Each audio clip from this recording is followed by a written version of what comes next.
91ஆம் சங்கீதம். உன்னதமானவரின் மறைவில் இருக்கிறவன் சர்வ வல்லவருடைய நிழலில் தங்குவான்.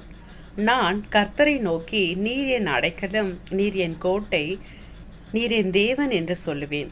அவர் என்னை வேடனுடைய கண்ணிக்கும் பாழாக்கும் கொள்ளை நோய்க்கும் தப்புவிப்பார்.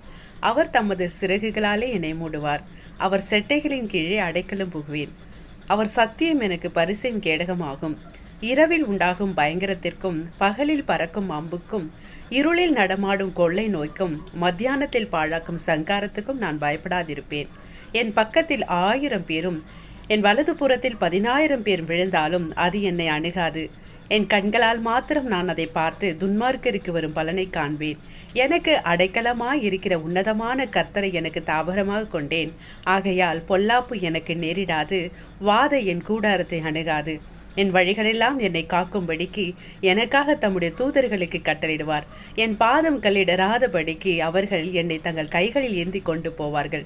சிங்கத்தின் மேலும் விரியன் பாம்பின் மேலும் நான் நடந்து பால சிங்கத்தையும் வலு சர்பத்தையும் மிதித்து போடுவேன். நான் அவரிடத்தில் வாஞ்சியா இருக்கிறபடினால் அவர் என்னை விடுவிப்பார். அவர் நாமத்தை நான் அறிந்திருக்கிறபடினால் என்னை அவர் உயர்ந்த அடைக்கலத்தில் வைப்பார். நான் அவரை நோக்கி கூப்பிடுவேன். அவர் எனக்கு மறு உத்தரவு அருளி செய்வார். ஆபத்தில் அவரே என்னோடு இருந்து என்னை தப்புவிப்பார். ஸ்தோத்திரம்.